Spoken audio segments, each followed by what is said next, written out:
Fala pessoal, tudo bem com vocês, gente? Tudo certo? Bom, passando para atualizar informações do Internacional nesse dia de Inter direto aqui da Concentração Colorada em Criciúma, onde os jogadores chegaram no fim da noite deste sábado e já estão concentrados para uma partida importantíssima pelo Campeonato Brasileiro. O técnico Eduardo Cudê ganhou mais dois desfalques de última hora, Fabrício Bustos e Bruno Gomes. Enquanto isso, o Colorado está atento ao mercado. Afinal, a janela de transferências está por abrir e muitos jogadores estão terminando o contrato. Te conto tudo isso depois da vinheta.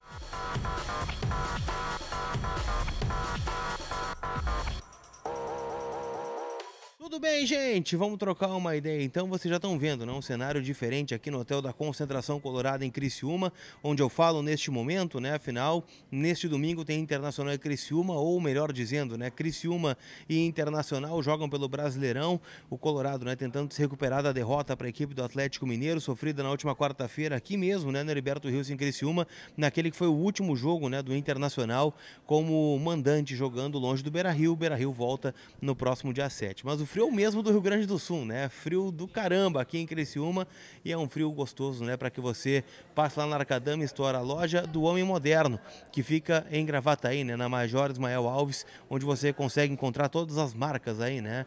Tem Lecoque, tem Hangar 33, tem Espírito Santo, tem as melhores marcas do mercado. É só chamar eles no link que está na descrição do vídeo ou aqui no QR Code que eu estou deixando na tela via WhatsApp, tá bom? Gente, Inter e Criciúma, né? O Colorado está extremamente desfalcado aqui na cidade catarinense, afinal, né? O técnico Eduardo Cudê não conta, né, com Wesley, não conta também com o Lucas Alário, os dois que levaram o terceiro cartão amarelo na partida, né, diante do Atlético Mineiro na última quarta-feira. E após o treino, né, do sábado, que definiu a equipe que vai encarar o Criciúma, o Cudê teve mais duas baixas. Fabrício Bustos teve uma lesão na região da bacia, sofrida ainda no Clássico Grenal. Ele não jogou contra o Atlético Mineiro, né, em virtude de suspensão, então já vinha tratando durante a semana, fez exames e as imagens confirmaram, né, que de fato ele tinha um incômodo na região. Outro jogador que está fora é Bruno Gomes, né, que teve uma entorse no tornozelo em um dos treinos e também, né, não fica à disposição do técnico argentino. O Bustos seria titular, o Bruno Gomes dificilmente, né, jogaria em virtude aí da forte concorrência na posição. Bruno Henrique, Arangues, Thiago Maia, Fernando. Aliás, né, Fernando é o único jogador que volta após cumprir suspensão no meio da semana. É difícil até a gente projetar um time, e a gente sabe, né, o time está muito desfalcado, então se já foi difícil na última quarta-feira contra o Atlético Mineiro, imagina contra o Criciúma. Eu sei que muita gente dá o Criciúma como barbada, né, pô, o time que veio da Série B ano passado, mas é um time que tem feito bons enfrentamentos aí no Campeonato Brasileiro, vendeu caríssimo a derrota para o São Paulo na última quinta-feira. Aqui no Heriberto Rios se venceu o Botafogo, que está na parte de cima da tabela do Campeonato Brasileiro, então não estou esperando jogo fácil, não estou esperando facilidade, é um jogo muito duro que o Inter vai ter pela frente, apesar do Criciúma também estar desfalcado, né? Não vai ter o Marquinhos Gabriel, né? Não tem alguns dos seus principais jogadores, o Bolazier, né? O francês ainda é uma dúvida para o confronto, se vai poder jogar ou não, mas, enfim, né, o Criciúma fica para outro momento. Vou tentar projetar o time do Inter com vocês, apesar de achar, né, que o Cudê vai fazer algo que eu não faria, mas ele vai fazer, ele quem manda, ele quem escala, né? Então, no gol, o Fabrício, né, já que o Rocher ainda segue fora sem perspectiva de retorno. Na lateral direita, o Gumalho aparecendo no setor, com Vitão, que está 100%, o Fernando deve voltar para a zaga, e aqui eu vou deixar uma dúvida, tá? E o Renan na esquerda.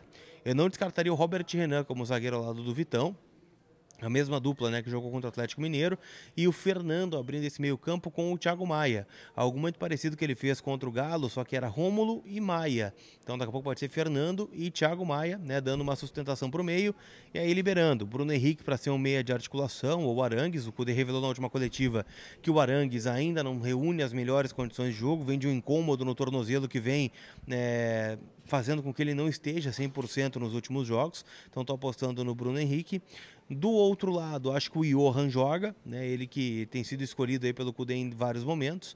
o Wanderson lá na frente, ao lado do Alan Patrick. Então acho que é esse o time do Internacional que vai a campo, sem um atacante de referência. Eu já daria uma oportunidade para o Luca Drummond, né, o atacante das categorias de base, que é o único atacante que o Inter tem na lista de relacionados hoje, né? Não tem ainda o Alário, não tem o Borré, não tem o Valência, então é um time, né, que perde um pouco de poderio ofensivo, né? Por mais que ele não seja o ideal, ele é o único que nós temos aqui. Então colocar lá uma referência, daqui a pouco abre espaço para o Alan Patrick, para o Wanderson, para o Gustavo Prado, né, para essa galera conseguir chegar com um pouquinho mais de força de trás e decidir o jogo para o Internacional. Mas a tendência é que joguemos sem centroavante, tá? Pelo menos é o que eu estou esperando de tudo que eu ouvi aqui no Hotel da Concentração do Internacional. Lembrando, né, que uma vitória colorada, o Inter sobe na tabela de classificação e ainda tem seus 2 jogos a menos. Depois deste jogo contra o Criciúma, pega o Fluminense, que tem um confronto aí de desesperados contra o Grêmio no Estádio Centenário neste domingo. E a partir daí, né, as coisas também, né, voltam para casa. Vem o jogo contra o Vasco, vem o jogo contra o Juventude e a partir daí, né, vida praticamente normal para o Internacional. Quero falar, gente, sobre janela de transferências também, né? Afinal, a janela está abrindo no próximo dia 10 de julho. E em meio a tudo isso, né, estamos vivendo hoje também o último dia do mês de junho, o que significa muitos contratos encerrando. Por exemplo, do Vitão. O contrato do Vitão encerra hoje com o Internacional, mas o Inter já tem alinhavada uma assinatura de pré-contrato para que ele fique aqui pelos próximos 5 anos. É ele que deixará de ser jogador do Shakhtar e virará jogador do Internacional. O Inter, né, depois de vender o Maurício ao Palmeiras, está muito reticente em vender novos jogadores. A não ser, claro, né, que surge uma oportunidade, aí, uma venda estratosférica, né, que venha bem para os cofres do clube, que o Inter consiga, né, pagar as suas contas e mesmo assim conseguir contratar reposição, mas não é tendência. E o Vitão é o único jogador que o Inter tem expectativa que isso vá acontecer. Tá? O Inter sabe, né, que há um interesse do futebol inglês por ele, mas há um movimento, né, após a venda do Maurício, que é capitaneado também pelo técnico Eduardo Cudê, para que não se venda mais nenhum jogador, para que o Inter não perca força na disputa do Campeonato Brasileiro. Afinal, a gente está vendo o Cruzeiro se reforçando, a gente está vendo o Palmeiras se reforçando, o Flamengo deve vir ao mercado também. São times, né, que disputam a parte de cima e o Inter, já que não vai trazer ninguém, a não ser numa ocasião de mercado, também não pode perder os seus principais jogadores. Então, o Vitão é um que o Inter vai fazer força para segurar, já que esse pré-contrato deve ser anunciado pelo Colorado já na segunda-feira. Quero trazer ainda também, gente, algumas buscas do Colorado no mercado.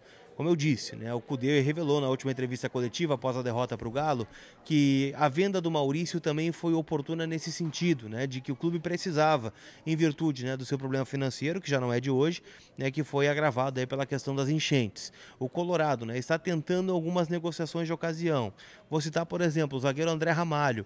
O Inter está tentando a contratação desse jogador junto ao PSV. Ele vai ficar livre no mercado, mas ele não tem o desejo de voltar ao Brasil. É muito difícil, né, os jogadores saírem da Europa mesmo que livres para vir para cá. Né? Eles entendem que não é o momento, a maioria entende que ainda tem lenha para queimar no futebol europeu e essa é uma dificuldade que o Inter está encontrando no mercado. Outros nomes, tá? O Inter está buscando para o ataque, mas também tem encontrado dificuldades, né? O Inter está olhando porque, bom, o Alário não reúne a 100% das condições, o Borré e o Valência ainda estão fora, e são jogadores que são constantemente convocados. O Inter tem uma safra aí, né? Uma entre-safra entre o Luca e o Luca Drummond, precisaria de um jogador daqui a pouco um pouquinho mais afirmado. Vou dar um exemplo para vocês, tá? O Daverson, atacante que está parado no Cuiabá, jogador que deve reforçar o outro lado da cidade, né, deve reforçar o Grêmio, ele está pedindo, né, para jogar no futebol brasileiro cerca de R$800 mil de salário e uma luva de 3 milhões. Então, este valor joga o mercado lá para cima. Então, o Daverson está pedindo este valor. Imagina, né, jogadores que estejam em atividade ou que estejam retornando da Europa. Então, tem sido muito complicada essa busca por jogadores no momento, mas como grande clube que é, o Inter está no mercado. Eu ainda acho que precisaria de um jogador, tá? Já citei aqui o nome do Pato, já citei o Tyson também como uma possibilidade, mas o Inter, a princípio, né, vai aguardar outros movimentos na janela. Tá bom, turma? Não esquece que essa cobertura aqui do canal do Colar, do Voz do Gigante, é sempre com a força da KTO. onde a diversão acontece, o cupom é colar, né? Como eu disse, hoje tem Inter e Criciúma, faz a tua fezinha lá, tô apostando na vitória do Inter por 1-0, tem Grêmio e Fluminense, tem outros jogos, né, envolvendo Copa América. Hoje o Inter torce ferrenhamente pela seleção mexicana para eliminar o Equador, para já ter na quinta-feira lá no Maracanã o Enner Valencia. Tá bom, gente? Aquele abraço e a gente se vê. Fui!